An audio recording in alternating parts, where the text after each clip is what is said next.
Products are shown for demonstration purposes only. The AHA does not endorse or recommend any specific manufacturer or product.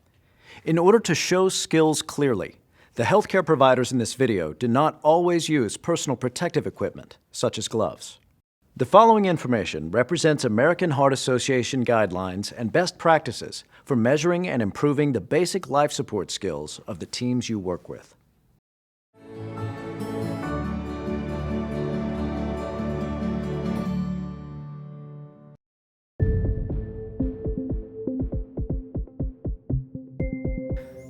The successful resuscitation of a patient in cardiac arrest requires a coordinated team effort.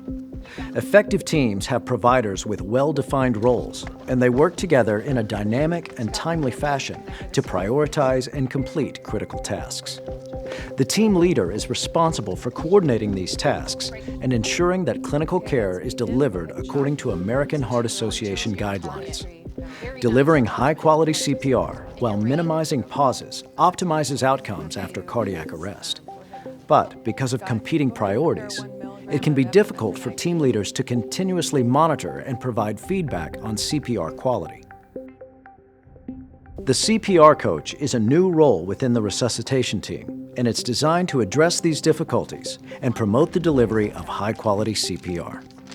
The presence of a CPR coach allows the team leader to focus on other elements of cardiac arrest care. Whether you are a basic life support provider or an advanced life support provider, the role of CPR coach exists to help you and your team deliver high-quality CPR. The most effective way to implement the role of a CPR coach is with a real-time audio-visual feedback device. We'll discuss some of the functions of the CPR coach and how they use feedback devices. First, let's talk about the team layout when using a CPR coach. CPR coaches should stand across from the compressor, always in the compressor's direct line of sight. CPR coaches should also stand next to the CPR feedback display, which is often located on the defibrillator, so that they can effortlessly redirect the compressor's attention to the data provided by the feedback device. Now that the CPR coach is in place, they should verbalize the data from the feedback device, providing corrective and positive feedback, such as push harder or your rate is good.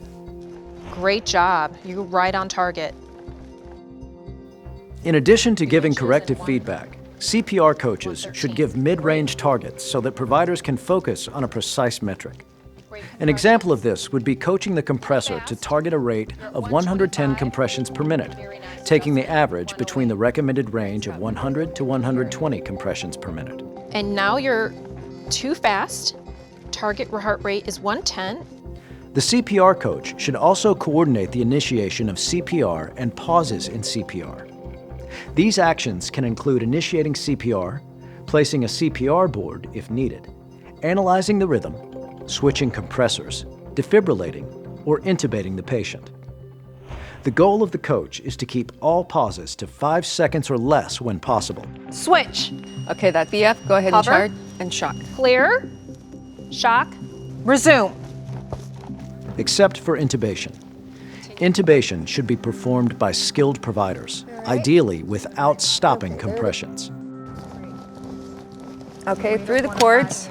But if it's necessary to pause for intubation, the pause must be for 10 seconds or less. I'm still having trouble. Go ahead and pause CPR. Okay, there we go. Through the cords. Continue. If intubation can't be accomplished in 10 seconds or less, the team should continue compressions with bag mask ventilation. Being an effective CPR coach takes practice and training. If you'd like to learn more about how you can incorporate the CPR coach role into your resuscitation team, please ask your instructor for more information.